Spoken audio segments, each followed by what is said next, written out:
Welcome, everybody, to Bulls Without Borders. We're here for Red Summit 14, and I'm here with the usual gang, my homies. Starting at the top left, we got Troy of the Whole Lotta Bull podcast. He's straight out of Australia. He is Adelaide's favorite son. I love that line. I don't know why, but I always use it. Troy, how are you doing today, brother? Mate, I'm doing good. Adelaide is about to cop a crazy storm. So if at any point I randomly disappear, it's probably because I've either lost internet or lost power. Oh. I thought, okay, it's better than dead. I thought you were going to say that you were dead. Dead. Okay, well, don't die. We want you alive. But to the top, I've no. It's Black History Month. To my left, I've got my homie Giddey. Let's go.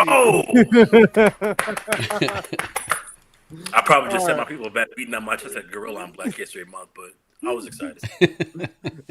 No, it's okay. I didn't even think that. Oh, so to my left is Giddey. Everybody, let's go. He writes for Bulls on Tap. Great articles out there. He's also the host of the most popular and active Bulls Discord server out there. The link is in the description, I believe. If not, we can post it for you.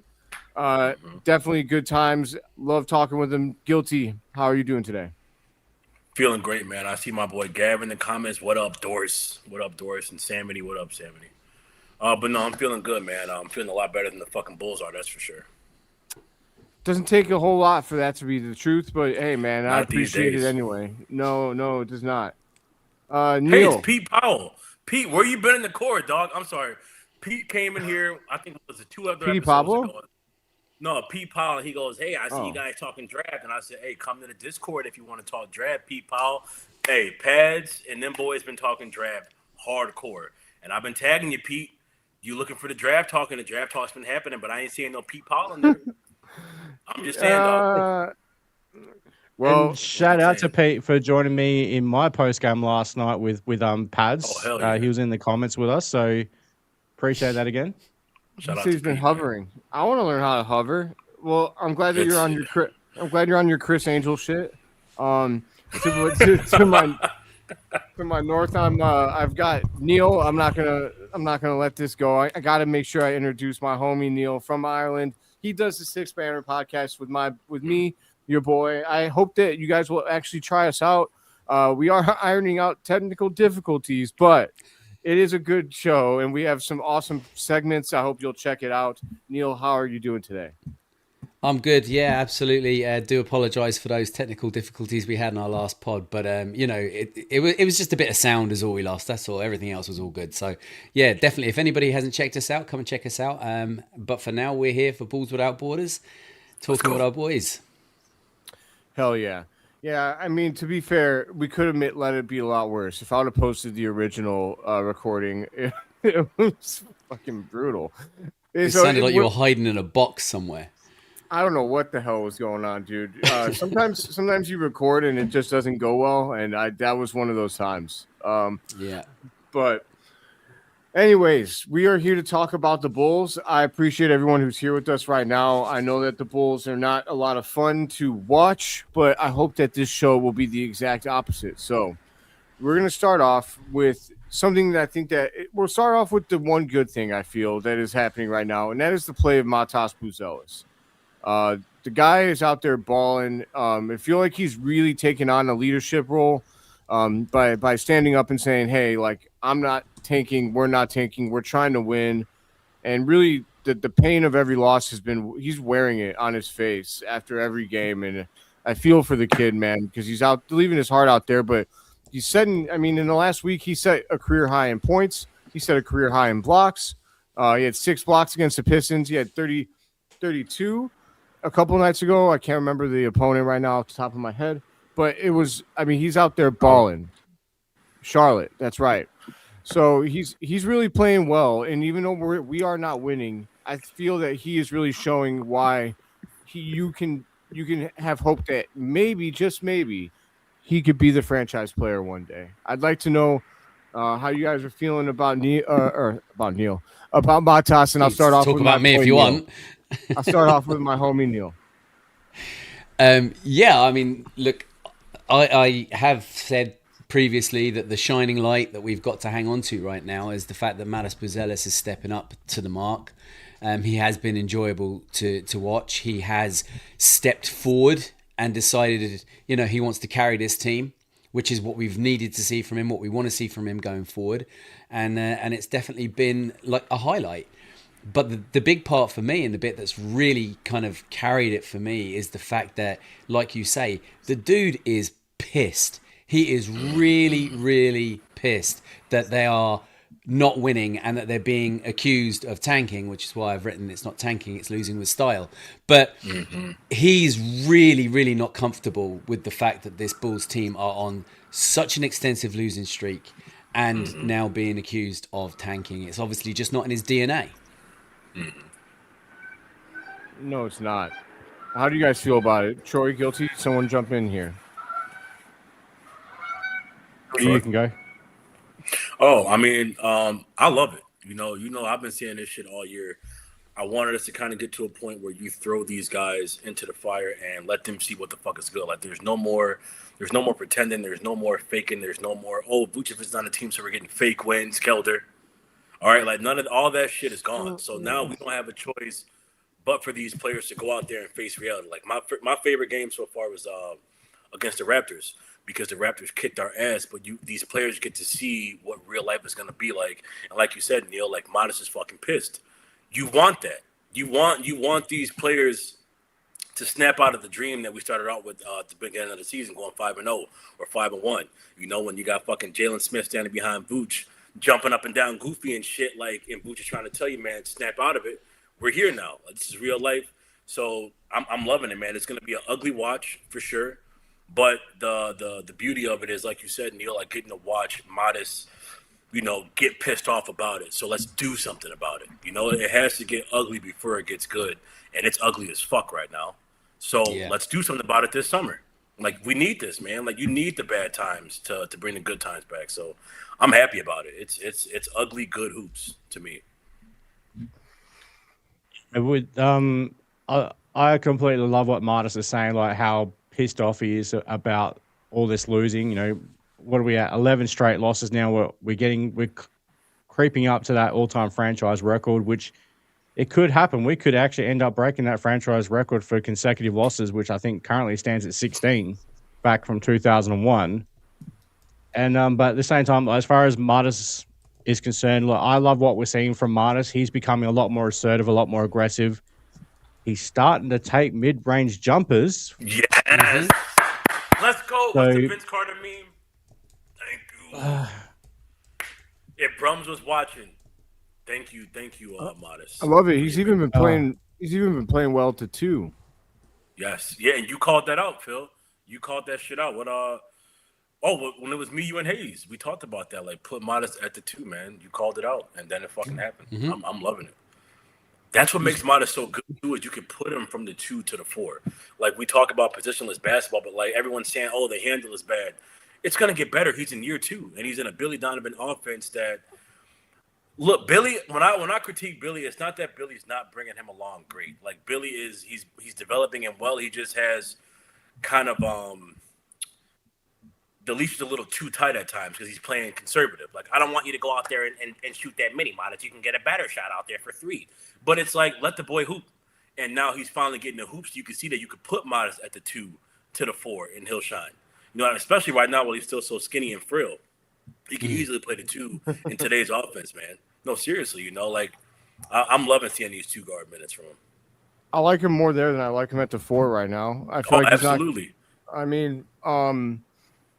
I don't think. I think against some guys it could be a problem, but I mean, it just depends on who he's who's matched up against him. But I think he presents a big size mismatch, and I would like to see him try and develop his post game if he's going to play a little bit more 2 guard because he's got a huge advantage there.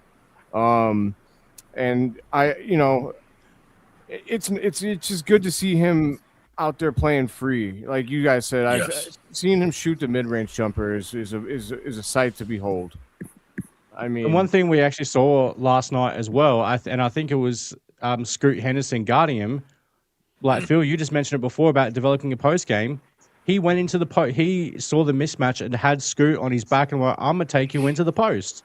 And I don't think I can't remember if he made the basket or not, or he got fouled or whatever the case was. But the part for me was he did it. Yes. Like, so, and that's all just, adding and coming into the season. I don't know if you guys remember or not, but I say coming to the season for me with Matas, this is not about him taking a leap into becoming that alpha player. It was about adding layers to his game and adding some elements to his game. Now, especially now since post deadline, we're really seeing that, hey, has Billy actually taken the shackles off of him and really starting to let him add these elements to his game, add the mid range, add the post game, let him create, let him do all these things. So no, I'm loving what I'm seeing from Matas specifically post deadline. Yeah, I hope it'll keep up. I mean, to balance the scales here, I want to know what you guys kind of think about what Josh Giddey's been doing, because honestly, it's been kind of the opposite. He's been struggling. And it's been tough for me to watch. What though? Go ahead. When Josh first came to the Bulls, right? It was a struggle. He didn't look great. People were totally against him. They were against the trade. And it's because the players around him didn't know how to play with him. And that's back where he is again. He has players around him again who don't know how to play with him. And he's coming back off injury. And I think there's multiple factors like those that are a big part of why Giddey is not being the Giddey that we had got used to seeing on the floor. This team don't know how to play with each other, let alone somebody like Giddey who can throw the ball straight at you from nowhere when you're not expecting it and not ready for it. And they need to learn how to play together. And that's not going to happen when they're just thrown into playing games off the bat in, 3/4 of the way through the season. It's going to take an off season. And who knows how many of these players are actually going to stick around anyway. Facts, like Josh has been absolutely struggling since coming back. And like you mentioned, like obviously the whole change in the roster that, obviously when Josh first came to the Bulls, like you mentioned, he was having to learn a whole new system, all new players. It's the same thing now. And then it's the same thing it is now as it was back then. He's also coming back from an injury because he came off that ankle sprain out of the Olympics. So he's not in also the best physical condition himself back then, and he's not now because he's coming off of this hamstring strain. But we still, so Josh is trying to adapt to a whole new group of players, and he's also trying to get his win back underneath him, get his match fitness back as well. Yeah. But all you guys know, everyone in the chat knows, I'm one of the biggest Giddey defenders. But I'll still remain realistic and go at times, or probably most of the time since the deadline, he has sucked. Yeah, man. Like same. I think we can agree there, especially I like to attach my name to being a biggest Giddey supporter, but yeah, man, he sucked.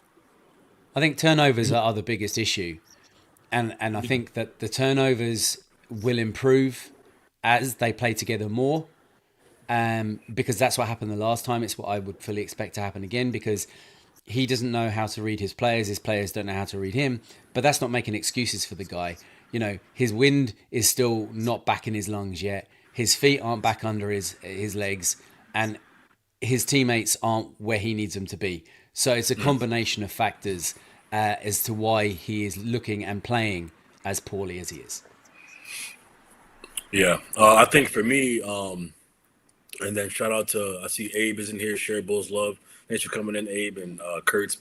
And then Kurtz is saying, like, to what you guys have been saying, we need Josh to finish strong. I really do hope we didn't hitch our wagon to the wrong horse. Pete said he needs to decrease the gap between his bad and his good. And like for me, it just speaks to like what I said earlier too, as well as with Matas. Because those are the two guys we're looking at right now. Like that's what we've been calling for all season, Matas and Giddey. Those are the two. To the franchise. Yeah, and like when things were going well, I remember at the start of the season, and Matas was saying how him and Josh were starting to build that bond, and then we're going to see a lot of alley-oops this season. So, like, you see that those two, they're forming something there. I mean, Phil, you talked about it before the season started with Matas and Giddey. They're going to be forming something like those two together. So right now, again, you want this rough stretch because those guys are going to see, like, what parts of their game they need to improve upon. So for Giddey, Like Troy, he talked about it. I think it was the last show, but he said, man, like with Josh Giddey, you're never looking at him to be the number one option. Josh Giddey is going to be the number 3 on a good team, setting up the number 1 option and setting up the rest of the team. And like Neill just said, he struggled the same way because the rest of his team has to catch up. He has to catch up to the rest of his team. But half of these guys won't be here. But I think, again, with this rough patch, maybe it'll show Giddey he needs to add more to his bag offensively, because you can't always depend on the rest of your teammates getting the job done for you. I know you're the barista, like Neill calls you. I know you're the barista, but there's going to be times you got to say, fuck that, and you got to serve up your dish yourself. So we need Giddey to start being more offensively dynamic, man. Like, I love that he could hit the spot up 3. You love that. You know, but like, what happens when we don't have another offensive guy out there with you? Then what do we do? What happens when you got nobody to pass to? So I think for him, I think you definitely want to see him just. But then again, is it Billy Donovan's offense that's also stopping him from maybe adding more to his offensive bag when it's only layups and threes? And if he's telling Matas don't shoot middies, I would imagine he probably tells Giddey don't shoot middies, because you want to see maybe Giddey add like a pull up midi to his bag. Yeah, you know what I mean? Like that would open up a lot of his game if he could at least be serviceable off the dribble. And I know my boy Kurtz has said like he doesn't think that Giddey has the body mechanics to add a pull-up jumper to his bag, but I think I don't believe that. I think that anybody can add anything to their bag besides some athletic shit. I think Giddey can definitely add more of a pull-up game to his bag, and I want to see that happen for him. It's not going to come this season, but you want to see him go into the offseason looking to add some more offensive firepower to his bag. I know that it's just like highlight, or I mean, they're just like, you know, gym videos, but you see him do it when he works out in the summer, and he's always putting together those, you know, someone's filming a camera, and he's always doing like some sort of pull-up jumper or whatever. It's not just spot up. You know, he'll like do some dribble moves and then walk into a pull-up shot. So I fully believe that he could. I mean, what I also want to see, I'm going to sound like a broken record here, but with his size at his position, I would really like him to have a little bit of a post game. Again, like he's going to have smaller guys on him a lot. I know that it's weird to ask a point guard to have a post game. That ain't weird. Posting motherfuckers up. That's not weird.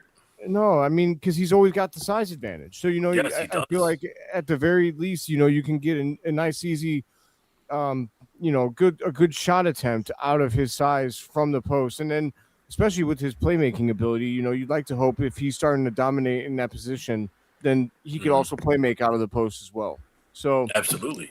Yeah. I like the idea of that. I know that we have I think that's Kurtz in the comments saying, does it bother you that we're gonna have players in and off of on and off of this team consistently? I mean, it's not gonna be to the degree that we just had it, right? It's not gonna be trading 7 to 8 players every offseason. Like, that's not gonna be the case. That's very extreme. So it doesn't bother me that he's gonna have new teammates. More often than not, is the consistency of guys that are coming like on and off the team that are going to be actually in the rotation is probably just 1 to 2 guys new every year. It's just this coming off season that is going to be different because we've been loading up for this off season for 2 years now. So I'm really excited for the draft because there's a world, guys, where we not only – I'm not even going to say the top pick. I'll say top 4 because the top 4 is actually realistic. Like, we're going to have like a 20% or higher chance to get in the top 4. So there's a world where we get in the top 4 and we have to like pick 17. Like, I can't remember what pick it'll be if Portland makes the playoffs. I think it's right around that. I think it's around 17. And then you'll have pick 17, and then you'll also have the high second-round pick from the Pelicans, which will probably be in the top 34. So you can have 3 top 34 picks, including a top 4 pick. And that's why I feel like the people are like, well, it's going to be multiple years before we're good again. I don't know about that. Like, I really think that there's a world where we could be rebuilt. And sure, it'll take time for the young guys to kind of get going. But as long as if we get a top 4 pick next year, I'm super in for the long term. I'm super down for the long-term haul. Like, if that means that we start next year bad, that's fine as long as those guys are getting minutes. Like, just give those young players minutes and I'd feel much better. Right now, it's just because I feel like we got 2 guys that we're playing that really are going to be like the long-term foundation of this team. I'd like it to be a couple more, and then I'd feel much better about it.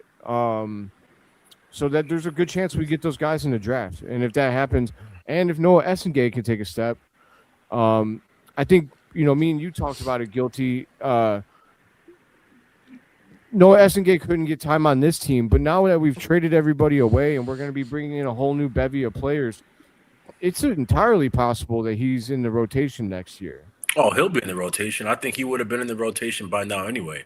That's what sucks, man. Being a fucking Bulls fan, so you can never just have a good time. Like, we get Noah, and you get the guy who never plays his players, and then as soon as all these players start getting injured, who do we start bringing up? Fucking Trenton Flowers. Like, we brought up everybody but Noah, but why? Because Noah was injured. Right when everybody else got injured, we're like, yes, it's time for Noah. Noah's injured, out for the season.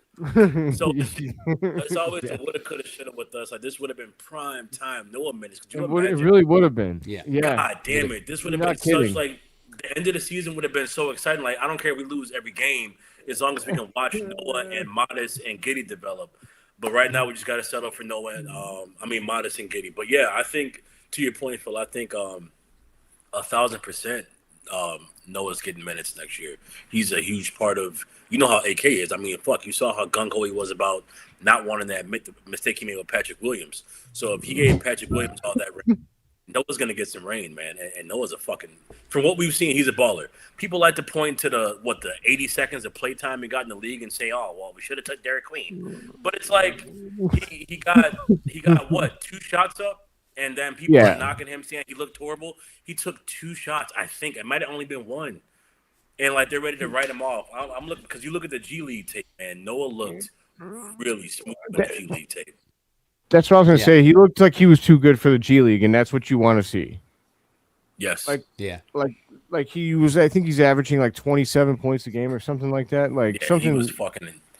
And it was coming in the flow of the offense. He wasn't going out there. That's what I liked about him the most, because you see in the G League, those guys are all out for themselves a lot of times. Not all of them, but a lot of those dudes are just out there to put those stats up, which makes sense.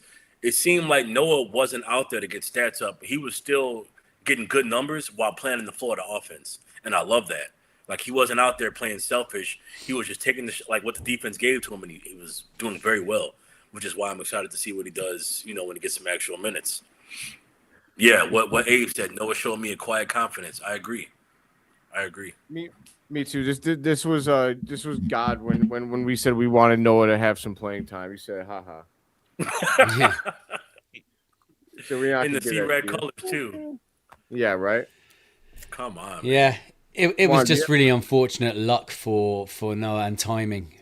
Because like you say, Guilty, it was just getting to that stage where the door was about to be opened wide for him to get playing time, and just as that opportunity was coming knocking, it was like, oh no, actually, lads, I need to sit down for a minute. He's done for the season. But he was like, oh shit, that's the Bulls. I forgot, I messed up. They don't get that good luck. But look, there's no question he's going to be a part of the rotation to some extent next season. We don't know what extent that's going to be just yet. Yeah. But he is definitely not going to be sidelined again. This team is too much in a transitional period to not include somebody who was one of our top picks from last year. So, I agree. Can you imagine, I'm a complete agreement. So I think Noah's definitely going to be a major part. We're going on if he didn't get injured thing, but if he wasn't injured right now, he may be the starting center right now instead of your boo-boo. It's so possible. I mean, I'm not saying it would be happy, but like you just said, Neill, it's definitely I'd rather see him. I'd rather see him than your boo boo. No offense to your boo boo. Shout out Sal. Your boo boo. Your boo boo. But can you imagine? All right, I'm gonna go put on my hopeful, wishful thinking hat. Mm-hmm. We land a top 4 pick in this draft. Hey. Yes. Okay. I like where you're going with this. We land this top 4 pick. You add, I want AJ to bouncer.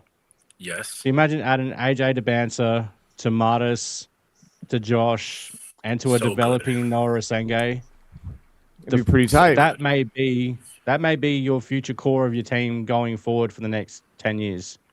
And he fits right in seamlessly. Like we're talking about how we don't have enough offensive initiation on the team. We need Giddey to add more to his offensive bag. You bring in a guy like AJ. Obviously, it's not going to be right off the rip, but his potential to just have that offensive alpha initiation, man, could be the missing ingredient for at least our offense. And he has two-way ability there too. And I know how much you love Caleb Wilson, Troy, because I'm right there with you. But it just seems like AJ has just more of an offensive repertoire to his bag, right? That's what I would say at least. Okay, I've got to bring up this comment. I know we've got the little scrolling comments here at the moment, but I've got to bring this one up. I've seen Abe say this a number of times, dude. No, you don't need to. As much as I want AJ to bounce from this team, I'm not giving up Josh Giddey, our first round pick, and the Portland pick to get AJ. I think you give up Giddey, you're giving up a foundation. Like what? Why give up one of our foundational pieces? He's one of the two foundational pieces we have. I understand, but I feel like that's maybe a 2 steps forward, 1.5 steps back. Maybe you crept a little bit forward, but at what cost? Now we're looking for Now we're looking for Giddey. That's fair. I just don't know, man. I understand the sentiment, and I hear what people are saying, but if we get in the top 4, there's no reason to do that. If we get in the top 4, then that's unnecessary. You're gonna get a player that could be arguably just as impactful. So I that's just my opinion. Yeah, and to answer this one here that's just popped up. There you go, you got it. Do you understand the word superstar? Yeah, but do you understand that if you have a superstar and nothing but a barrel of shit around them, you've just got a barrel of shit? Because if a superstar doesn't have a team that can function around them, then you don't have a team that's going to work, and you could be years trying to build around that superstar and never actually getting anywhere. And all you're going to end up is getting to the end of that superstar's contract, and they're going to want to walk. So you need to build this around a team foundation and not just one player. It's too soon to try and bring in a superstar into this team right now. I would agree. You just said the perfect phrase. If we had a full championship ready team plus AJ DeBansa and you're good, then that's one thing. But not when you're rebuilding. Yeah. You don't give away part of the rebuild when you're rebuilding. That's just my opinion on it. I'm not saying you're wrong. To be devil's advocate, you guys know how much I love Giddey, but it's just one of those things where I guess is there more promise since we're in the starting over stage? Is there more promise with AJ DeBansa than? Because then you're completely committing to the rebuild at that point. So would there be more promise with AJ and Matas as opposed to then you build from there as opposed to Giddey and Matas? But to Troy's point, maybe you don't even have to give up Giddey to move up to get AJ with the pick that we have. You know what I mean? If we had fucking no picks, but I think we might be at least in the lotto. I don't think you would have to add Giddey to that package for AJ. But who knows? Who knows? I don't know how it works. So one, I hear what you're saying, Guilty, but they've got to want to stay too. We've got to give them something to work with. I don't think just Matas is good enough. You got to make whoever's coming in happy. There's a reason why most of those guys drafted at the bottom, or at the top of the draft in the top 5. They don't win championships with the team that drafted them. They win with the team that they go to, because they hate the team that drafted them. I mean, look at Anthony Davis. Anthony Davis is a good example. He went to the Pelicans, turned in some awesome years, but they were terrible. So he just took off to the Lakers and won a championship with them. That's fair. I also LeBron James. don't. Also, if AJ is thought of that highly, do you really think that's going to get it done? Do you really think that if AJ is being thought of as a player worth 2 firsts, good first round picks, especially if ours is in the top 4 already, who's giving up that? Who's taking that trade? Wouldn't they just want AJ? Fair. Yeah, exactly. I don't know if that trade even gets it done. So I hear what everyone's like. I wouldn't be out of this world upset if that happened, but I just think that there's a better way to like. It's hard for me to like. Do I want Giddey? Do I want AJ and Matas, or do I and so do I want AJ and Matas, or do I want Giddey, Caleb Wilson, and Matas, and that Portland first round pick, whoever we get from that? I think I'd rather go with the latter. Do you know what I'm saying? But now, if you don't land in the top 4 at all, then I think there's more of an argument there. But if you land in the top 4, I don't think you need to trade to move up at all. I think you're going to get a guy that makes a difference. Yeah. If that pick stays at 9, which, okay, I probably need to stop assuming that Abe is just talking about trading wherever our pick lands, unless it's number 1, to go up and get AJ. But if that pick does stay at like number 9 where we're currently slated, then hey, yeah, there is more credence to making that type of trade. But if our pick lands in the top 4, okay, yep, Abe's just confirmed if it stays at number 9. So okay, thank you, Abe. So yeah, okay, there's definitely more validity behind making a trade to get up into the number 1 or 2 spot, which at the same time as Phil, as you said, I don't think a team that has a number 1 or 2 pick is going to make that trade anyway. Why would they trade down from number 1 or 2 to go down to number 9 to pick up Josh Giddey and a number 15 to 18 pick? I don't think that team that finishes number 1 or 2 is going to make that deal. They'd probably ask for Matas, not Giddey. My boy. Yeah, Matas. I think they would. I think you're right, Phil. I think they would. I think they look for Matas over Giddey. Yeah. 100%. Giddey's not looked at as like a foundation. Giddey's like the best possible appetizer to the main course. He's not the main course. Do you know what I'm saying? Hey, would you trade Matas for AJ, Abe? Also, shout out to my boy. That hurts. That hurts with my heart. It's like man. Straight up, like our pick plus Matas for AJ. God. Because I think every person that I'm thinking about bringing to this team, I'm picturing them with Matas. It's like, AJ and Matas, or Caleb and Matas. That's what I mean. Because, Hey, Sonny V, what up? What up, Sonny? I'd rather try and package our 2 picks, like package the Portland and ours, to see if we can get to like 4, and then take whoever's left of those guys. I'd rather do that. The thing is, I think trades are our best bargaining chip right now because, like, I mean, I don't think the Bulls are going to want to give up Matas or Giddey, right? They're just not going to want to. I really don't think so either. I mean, maybe Giddey if something blows their mind, but what would you give up for Giddey? But even then, like Phil said, you've still got to replace him with a new functional point guard. Unless they think that high of Rob Dillingham. No, hell no. Not dill pickle, man. I like dill pickles on my sandwich. If you don't, I don't see it. If we get rid of Giddey and then we start using dill pickle. I don't see it, but that's all. Look, at the end of the day, at the end of the day, what we have on this roster at the moment, right? Because it's not an established roster right now. It's an absolute roster in flux, right? And because of that, for that very reason, the Bulls just don't have much that they can use as bargaining chips against a decent, substantial return.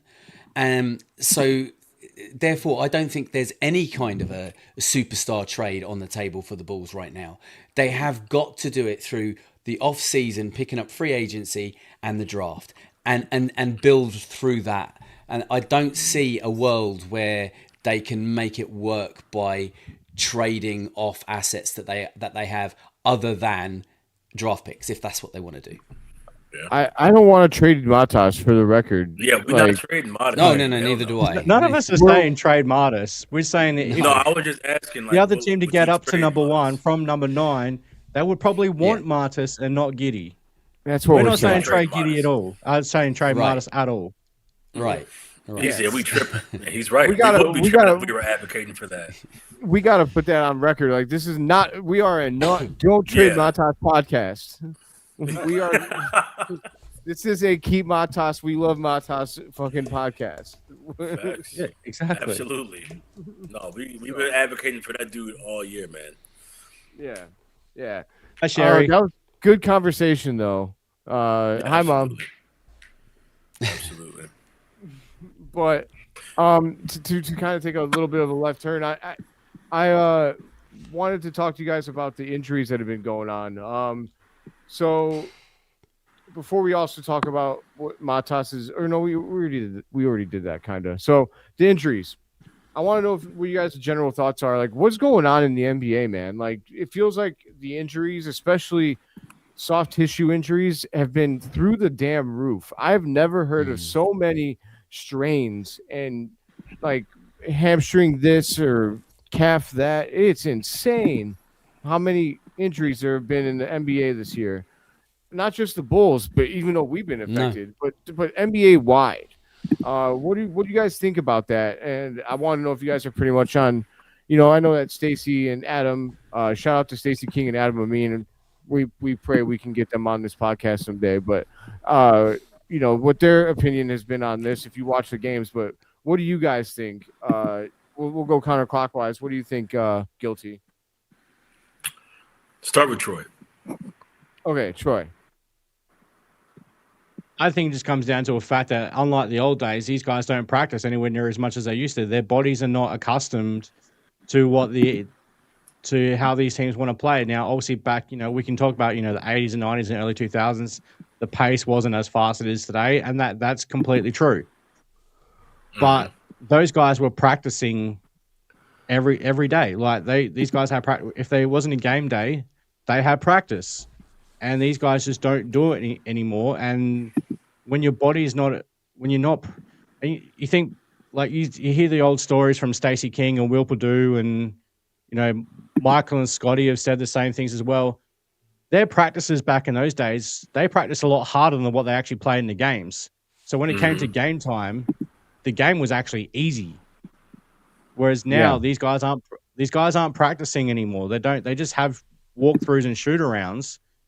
So because of the load management, this to me is why it's that's why these guys are getting these soft tissue injuries, because their bodies are not accustomed to how the game is played. That's my thoughts anyway. Yeah, no, that's facts.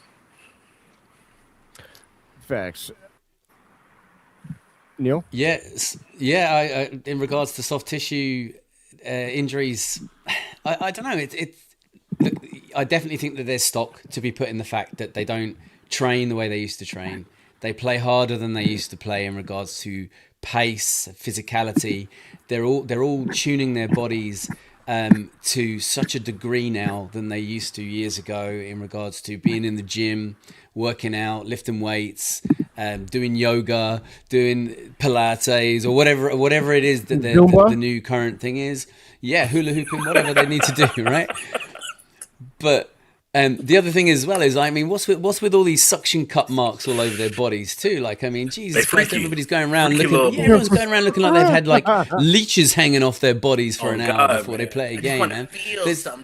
They're taking the alien stuff from Wemby. Like, yeah, they're actually all lizard people. And I mean, Jesus Christ, what do I need to say? This shit ain't working, and there's more injuries now than there ever was. I mean, leave these guys alone with your hot cups sticking them to their bodies before getting going. Freaky looking crap. Setting the mood, but yeah, no, I don't know. You would think that in today's NBA and sporting world that they would have a better grasp on how to prevent things like soft tissue injuries. But at the end of the day, sport is sport, physicality is physicality, and these things are going to happen. They're going to occur, and it's cyclical as well. It all goes around in circles. As to, at the moment, the big thing seems to be calf sprains and soft tissue injuries leading to Achilles tears, and that seems to be the big taboo one this year. But next year it could be shoulder strains, and the year after that it could be ACL, like it was ACLs in the past, and all these things seem to be going around. So Vooch, if you what up, Vooch, hey Peck, how you doing? Vooch used to have the most on the shoulder all the time, big time. But yeah, I never not have cupping marks. It's part of sport. It's part of sport. What's that? Did Vooch never not have cupping marks on him? No. I swear he had a woman hanging off his shoulder before he came onto the floor every day. I'll tell you that. Said boogers. Did you not see that man picking his nose all the time? It was like I think it was like a no. stick maybe. Yeah, man. Before every free throw, just The it's not rockets. Either boogers or a little Friday activity, juice, if you know what I mean. Yeah, maybe he has a septum issue or something. Yeah, something's going on, man. Shout out Peck. Appreciate it, Matt. Thank you. Appreciate that, Matt. Thanks, Peck. Appreciate you coming in, checking us out, Matt. No, much love, brother. Absolutely.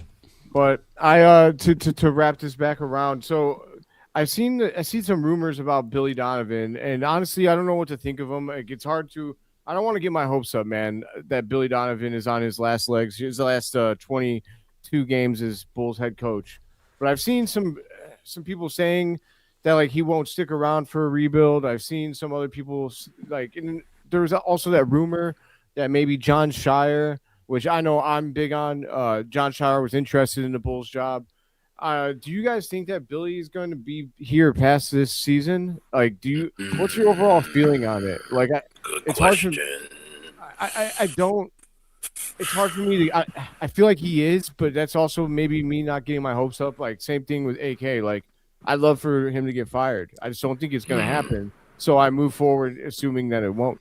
But I'd like to know what you guys think. Can I ask a question on that? Just to put it to you to add to that, right? Yeah. What serious sporting franchise in the whole of America or even anywhere in the world would allow a head coach to remain in position with a losing streak like they have currently got going on right now, and that looks to continue? I mean, it's not like this losing streak is going to be like, sure, we're going to win our next 3 or 4 games. No, it's not. And I know the answer is going to be, well, the Chicago Bulls would. But I genuinely don't think that even the Bulls, if they go on now to lose maybe only win 2-3 games of what's left of the season, if that, they seriously have to sit down and have a very, very deep conversation with themselves and with Billy. And surely it can't be allowed to go on. Surely. Don't call me Shirley. we love the accent. I feel like you could literally say the worst shit to me, but it would just sound so smooth. Surely, like both of them, both Troy and Neill, like they could curse me out. I'd be like, I love it. I love everything you're saying to me. Fuck, but no facts, man. It's just what Pete said. I think he needs to take some time to himself and his family and have some time off and clear his head. Yeah, have a lot of time off, Bill. There's a lot to think about, man. Why don't you go ahead and take the year off and then make sure he takes his son with him. Yeah, exactly. How about you guys go on vacation? You guys need that time. But no, all jokes aside, Billy's a great coach. He's a great coach in his own regard, but just not. And it takes a lot for me to say that because I can't stand Billy Ball.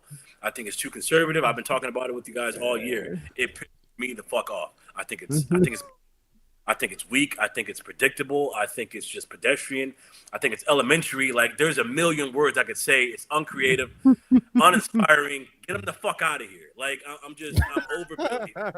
It's college ball coaching in the NBA. Yes, man. It's like Fred Hoiberg. It's like Fred Hoiberg's bigger brother. Yeah. Give me someone who's ready to lead a bunch of men like Ben Johnson. Billy, you're a great dude, but we don't want nice guys right now. We want results. I want a coach that's gonna fire these boys up. I want a coach that's not gonna tell Matas, hey, maybe look for the better shot. I want him to say, get your ass out there and apply yourself. Apply that pressure. Go out there and miss a million shots in the name of growth. I want a coach that's passionate about this fucking team. He chews his gum harder than he chews these guys out. Like, we need a refresher. We need we need a change of we need a new change of scenery. We need someone new. I feel like appreciate you, Samity. Take it easy, brother. Thanks, Samity. Samity the GOAT. I really, and it's funny you guys say college ball, and I'm here arguing for John Shire, but to me, John Shire. I like John Shire. You hate him? No, I like John Shire. Yeah, he's young, and I feel like he could adapt to the NBA game, or at least he's a good. I don't like retreats. I don't like hiring the guy that's been fired like 3 times in the NBA, and you've seen him all already. I'm not a big fan of that. I like seeing someone new. So yes, I feel like Jon Scheyer, he's leading the #1 team in the country right now. I feel like it's a valid attempt at a new coach. There is a college coach. There's a college coach. I gotta look it up. Joe Peppers, man. Shout out to Joe Peppers. He's in the court. He's not watching right now, but he brought this coach up. I think his name is Matt. I want to say Neill. Do you guys know what I'm talking about? I do not. It's a bald college coach. He's got these glasses, man, but he's tough as hell. I forgot when. Fuck. I don't know if I can find them. But I saw him a couple years ago, and they said he was thinking about coming up to the NBA, and he didn't end up doing it. But once I forgot the name, I'll look it up, and then I'll bring it up for you guys. But I think we just need like a change of scenery for sure, like you said, Phil. Do you know what I want in a coach? I want a coach that's going to come in and is prepared to think outside the box. Yes. Someone that is not just going to run the mediocre, run the, like you say, the elementary. Someone who has an offense. Someone who has a real offense. Someone who can adapt, and that's what I mean by thinking outside the box. One of the reasons why Spoelstra is lauded for being such a great coach is because he looks at what's happening on the floor and he comes up with a new master plan there in the moment that he can apply through his players on the floor. He thinks outside the box, and that's the kind of coach we need to see, especially as we're going to be growing as a team almost from base level. So if you can get in a coach like that can then bring players in and work through that together, in a few years' time, you're going to have something worth talking about, worth fighting for. Unfortunately for mine, I think Billy's going to be here for as long as he wants to be here. He's not going to get fired. And even still, he may just end up, even if he's no longer the Bulls head coach, he will still be part of this organization. Like Hayes has spoken about this a number of times. Yeah, I'm fine with it as well. I just want him off the sideline. Yeah, well, and Hayes has spoken about this as well. How long was Doug Collins still on the payroll for? Like how John Paxson is still on the payroll. Like all these guys, once you're in with the Reinsdorfs, I don't know if Peck is still in here. He's going to say, "Well, sell the damn team." Sorry, Peck. I love your brother, but that's never happening, and I know you know it's never happening. I wish it would, but it's not happening. It's Matt Hurley. I'm sorry. Jesus Christ. I just went to the Discord. You guys ever seen That's So Raven where she like fucking zones out and sees the future? Like I was just so locked into the core and searching through a million messages. Joe Peppers, if you see this, shout out to you. You always give really great analysis. And it was because Phil brought it up. He brought it up in the Discord saying, what change of scenery? He brought up Jon Scheyer. Like we need a new coach, coincidentally. And Joe Peppers said, Matt Hurley. That guy is a fucking goon. I thought it was Matt Campbell for whatever reason, not Campbell Soup, but Matt Hurley.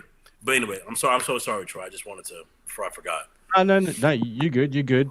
And like, so what I do, I'm not mad at Jon Scheyer as a possibility as a coach, as Noah said, and I know again, and this is another name that Hayes has brought up, Chris Quinn from Miami Heat. I mean, he could be a really good option. Again, to Noah's point, Matt Hurley from UConn. Well. Yeah, if he's turned down the bag from the Lakers, he might not have wanted to coach LeBron. He might not have that kind of coach. Yeah, that's a good point, Phil. He gives me like Ben Johnson energy, good, better, best. Like he's tough as fuck, but like in the right ways. Like he gets his guys juiced. Like that's what I feel like we need. You get a kid like Matas who's juiced. Matas is so hungry for growth. I don't need someone that's trying to damper that fire. I need somebody to throw gasoline on it and encourage that growth. And a guy like Matt Hurley.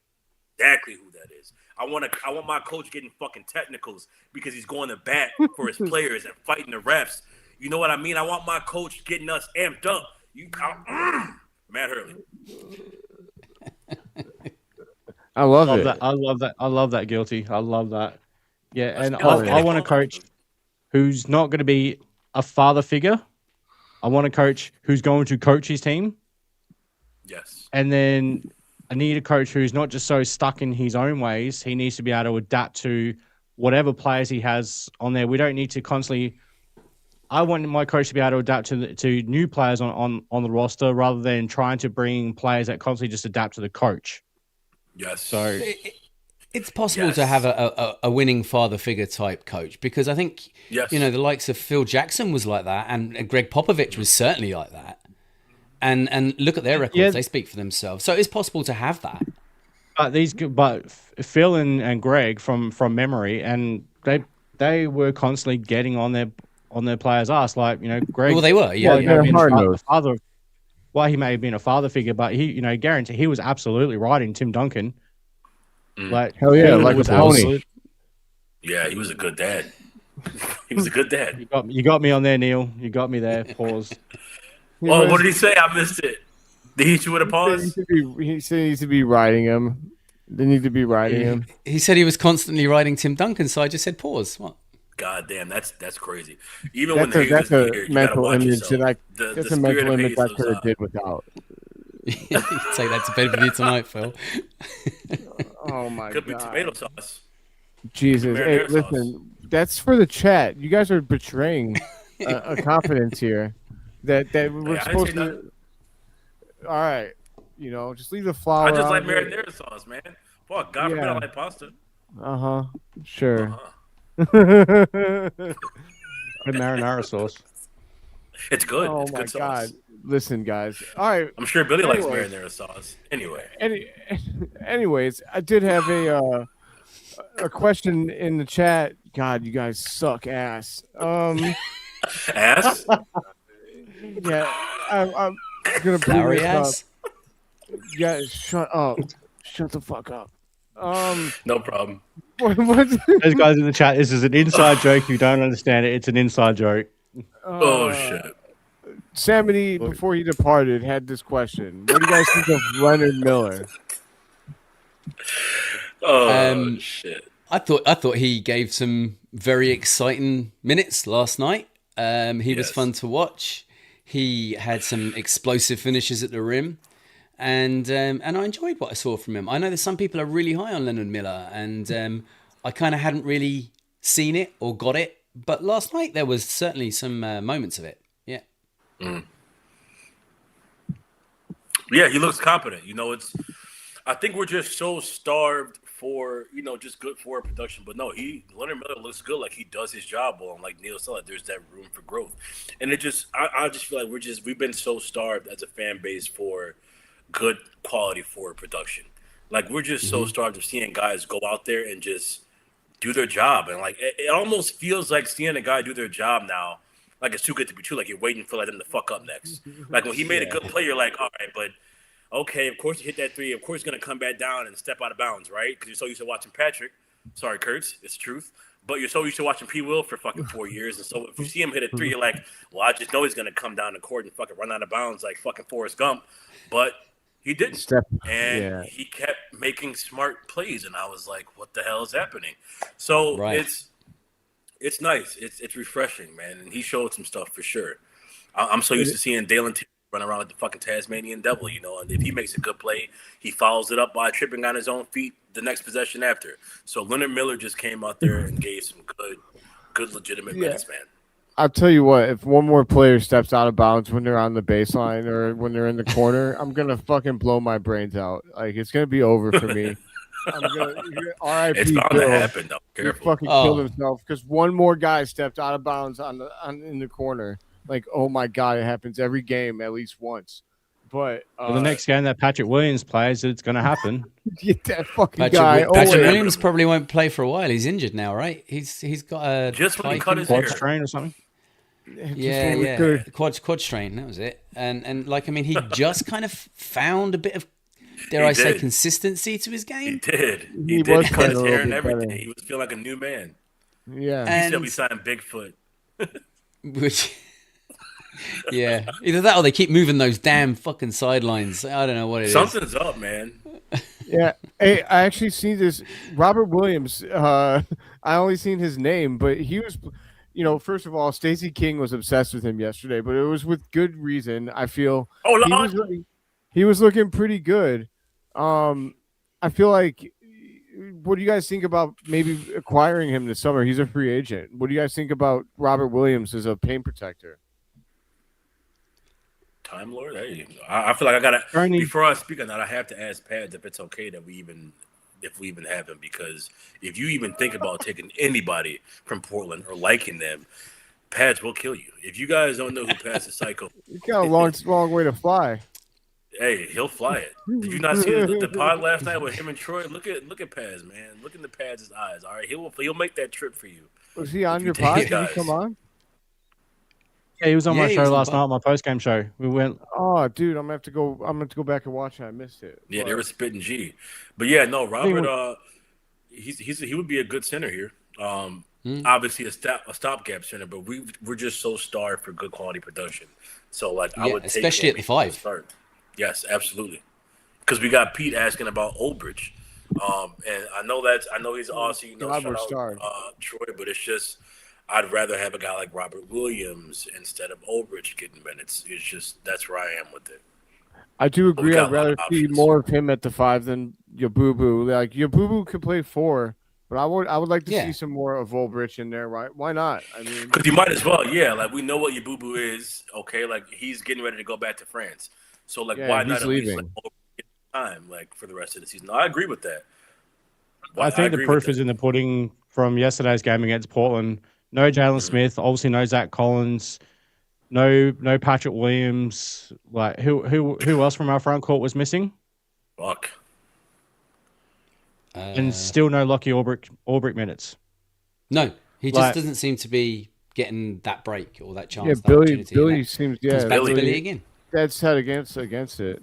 Yeah, it's so weird, man. I don't understand. Like you could sit there and say.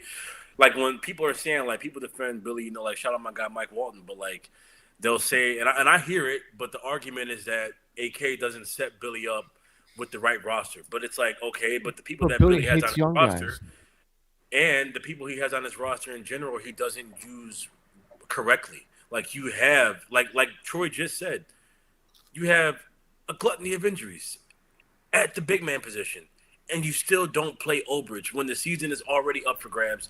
And we're just letting the young guys develop. Why is he not playing instead of Yabubu? Why? I agree. I don't understand. I question that. Yeah. Like, why not at this point? The fuck are we doing? This is where like the fans who come in and they get upset with the franchise. I understand it because what the fuck are we doing a lot of the times, man? Like we're constantly having to question our coach. Like I get it, we're sitting at home on a podcast and he's the one in the in the arena, but like we might as well switch spots, motherfucker, because you're out here making. He does shit after the whole fan base has been asking for an entire fucking year, and then when he finally does it, we're like, oh my god, like thank you, like it's a revelation, but he's just so far behind the curve. I don't know, man. I'm just like we're all here asking what the fuck are we doing every night? Like why is Olbrich not getting minutes at this point? You could ask a million questions about this team right now. I'm with all that. Definitely. I did want to chill back real quick to talk about Leonard Miller. I looked it up. The man's 6'10", but he's got a 7'2" wingspan. It's something I was not aware of. It's pretty legit.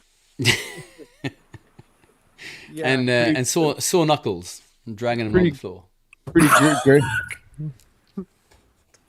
This is Black History Month, man. Come on. I was gonna say it, man. If Hayes was hey, listen, don't. We're just that's on you. We're kidding. That shit's on you. If you're twisting that way, I wasn't even thinking that way. So that shit's on you, Phil, not me. Colonizer tweet. At least you're not a colonizer, Neill. Did you see when I put up the Black History Month tweet because me and Hayes fought back against the colonizer, Philip VanDerHeyden? Jerry, what happened? See that. You raised the colonizer. All right.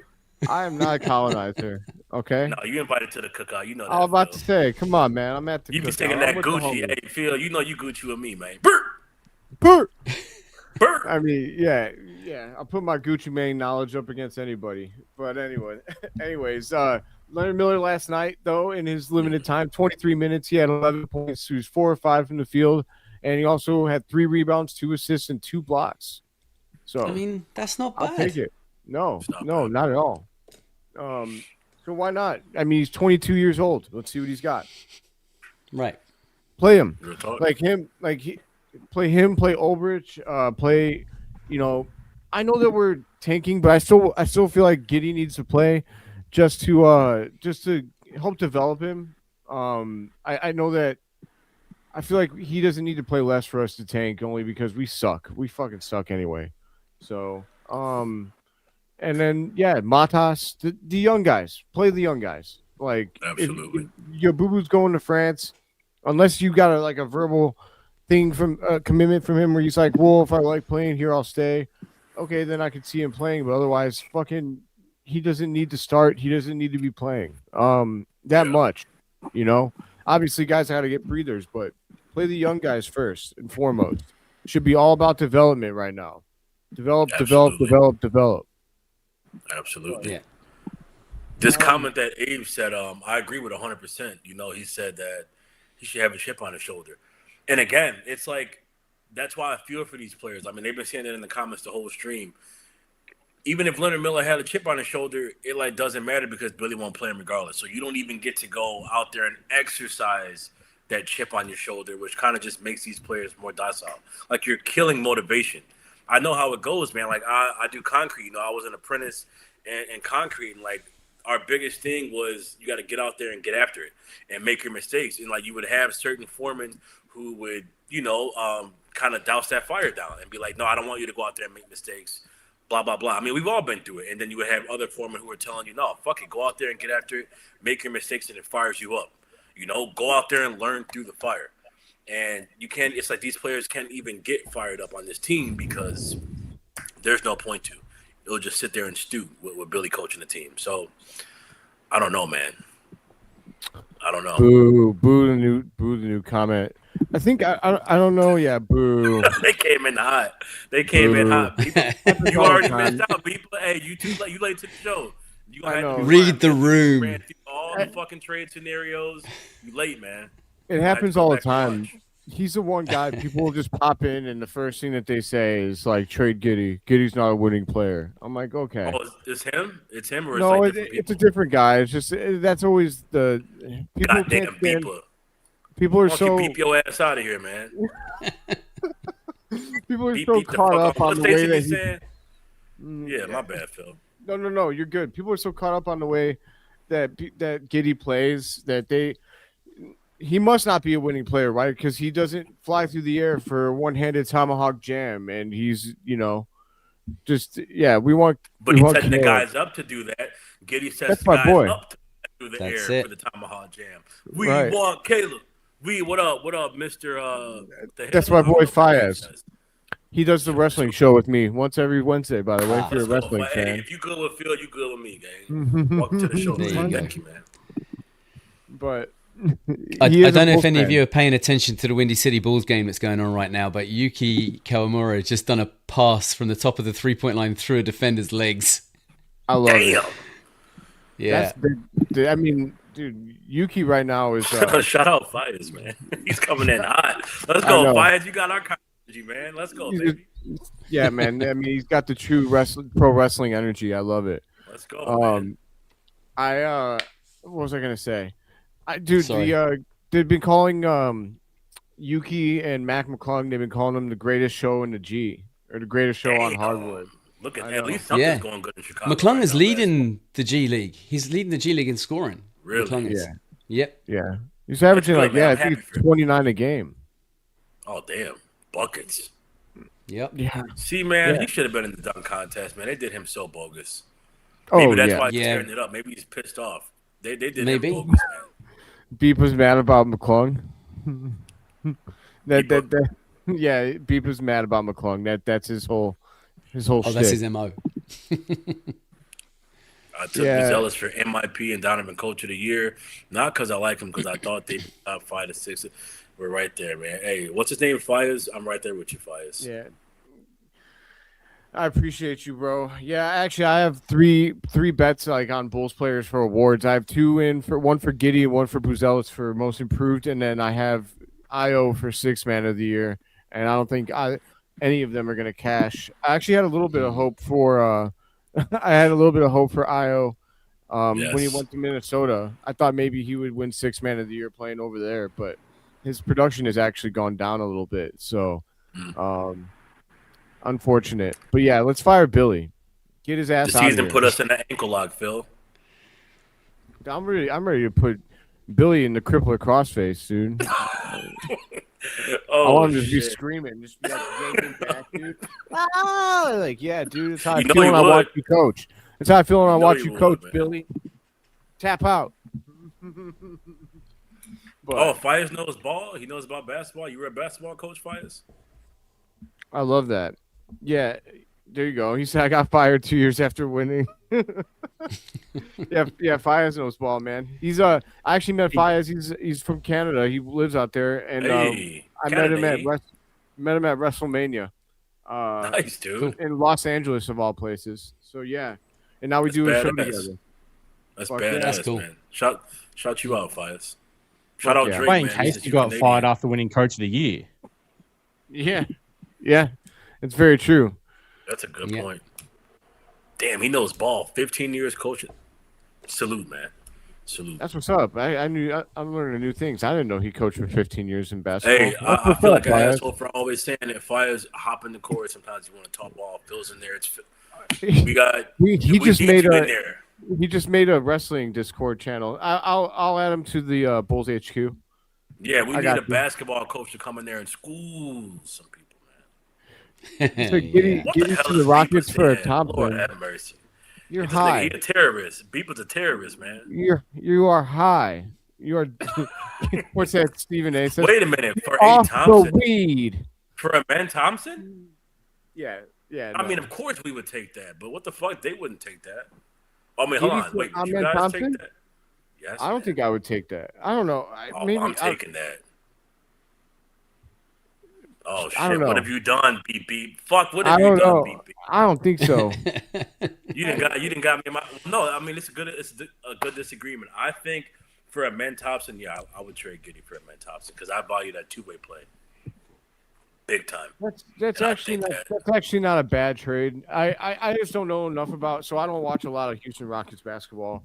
Yeah, no, Men's a dog, bro. Yeah, he's good. I just looked up what he's averaging. Fuck, he's a dog. Yeah, he's better than his brother anyway. All right, beep beep. You're on my good graces again. Good trade. I could see this trade. Yeah. Okay. He plays point guard for them, right? Even though he's a small forward, he plays point guard for them. Yeah, he plays. He's kind of like Giddey. He's just a better defender. Right, not quite as creative a passer as Giddey is, but he's still a fundamentally sound passer of the ball. But yeah, he's averaging 17 points, 7.5 assists, 7.5 rebounds and 5 assists. I would say Amen Thompson needs to get those assists up. I mean, playing with Kevin Durant. So it looks like Giddey's probably a better playmaker, but if he's a dog on defense, then you take that. I could see why you make that trade. So so you're sacrificing maybe an average of 3 or 4 passes per game, but you're picking up more defensive. Oh, you're picking up capabilities. Dude, it's crazy defense. He's a dog. And more athleticism probably as well. So he's a good. That's actually a good point. That trade might actually be considered by the Rockets. I could see that. But they got. That'd be in a second, man. But looking at Basketball Reference for Amen Thompson, he's okay in 3 years in the league. You guys want to know what his 3-point percentages are? What's that? Yeah, let me go. So his rookie season. You said the 3-point percentage? He cannot shoot for shit. Yeah, he's a terrible shooter. Rookie season, 14%. Okay, 19% right now. Yeah, he's 19%. We saw Giddey improve. Not that much, though. Yeah, that's a bit of a jump. But also, shout out to my boy AD. He said they would have to move on from Sengun if they want Giddey. I would love that. Do that. I'd take Alperen Sengun. We would if they wanted Giddey, they would have to move him. So would they even take Giddey then? Sengun is a baller. We'll send him Giddey and a first rounder, and we'll take back Sengun and Amen Thompson. I'll do that trade. We're raping him then. Absolutely are. I don't think there's enough lube in the world. No. Or marinara sauce, for that matter, Shut the fuck up. Son of a bitch, man. But yeah, no, fucking Amen Thompson with Matas would be. insane. And like I know we'd be missing out on the floor. Like Neill said, like you're gonna be missing out on the floor general aspect of Giddey, but like you're just getting so much more back. And like then you just go. Sorry, go ahead. What? No, you're good. Then what? I said then I might be interested in getting that guard from Kansas then in the top 4 if you move into the top 4. I might be more interested in that. Like I'd be more interested in it if we moved Giddey. Let me put it that way. Than if we, because Men Thompson. It looks like if you could find like a floor general, his ideal position is forward or maybe shooting guard versus being point guard. He's at point guard for the Rockets out of necessity. But yeah, I agree that I mean. Honestly, we're a perfect trade partner for the Rockets if they need a point guard, man. I know that they had one dude go down to an ACL, but we have even Trey Jones would be like useful for them. So I don't know. I mean, Trey Jones could, if you traded Giddey for Amen Thompson, though, I would feel good about Trey Jones stepping in. At least he plays like a old school point guard where he sets the table. So he's not going to do as good as Giddey from a playmaking standpoint, but he can at least play make for you as a stopgap, and he is a good defender. You'd become a much better defensive team if you had to do that trade. Yes. They want fires on the pod, man. They want fires on the pod. I agree, man. We want fires in the pod and on the fucking Discord, but we want you on the pod, dog. He came in hot. Shout out Canada, man. Hey, man, you could always come on, Paez. He knows that. I guess, now he does. Is it Paez? What's that? Is it Paez? I've been saying Paez. No, Paez with an F. Paez. Okay. Yeah. Yeah, if he wants to come on and talk Bulls, he's more than welcome. But yeah, awesome, man. I love the impression that my boy made. He just came in here hot. Yeah, he came in hot, man. This dude, Doyle, said, let's get 2 top picks. Fuck it. Doyle, how are we going to say fuck it? Well, I mean, I agree with you, but how do we get the 2 top picks? What do you suggest there? We would have to give up one of our big players. It's not going to happen. Yeah. It's not happening. No, not without Matas or Giddey. I mean, Doyle, once again, we talked about this earlier in the pod. You have to go back and watch. Absolutely. Black or white? It'll be next Friday, Paez. If you want to come on with us, you're more than welcome to come on next Friday. Have a good time, man. And you got a Rose jersey? Yo, this man. I don't know. You might be from Canada, but you Chicago in that heart, dog. Coming in talking hot, man. Let's go, man. Shout out D Rose, man. I love it. Yeah. If he comes on wearing his black or white red Rose jersey, I'll come on wearing my green St. Patrick's Day Rose jersey. Let's go, baby. Oh, snap. Now we're talking. I'll just draw the number 1 on this shirt. That's right. I'll just come chewing gum like Billy Donovan. Welcome to Bulls Without Borders today. No mid-range microphones, please. Throw that shit in the trash. Yeah, throw it in the trash, please. Please. All right, my friends. I think that we are. Yeah, he is a Raptors fan, but he does support the Bulls. So I love the Raptors too, Paez. They're badass. I think that'll wrap us up though for the show for today. I appreciate everyone's time. I love this show is so much fun, man. I love talking ball with you guys. It is. Everybody, I appreciate you joining. Does anyone have any last thoughts before? Well, I guess Beepa's got one more. Oh, sorry. 10-second round picks for a top 4 pick. Imagine. That'd be amazing. AK had a plan the whole time. I'm so sorry, AK. Yeah. I mean, unless they want to take Portland pick in our Pelican second rounder, we'll move up into the top 4. It's not happening. Not happening. But real quick, why isn't Olbrich getting minutes? Is he playing G League? He is playing G League, but that's not why he's not getting minutes. He's just getting minutes because of Billy Donovan.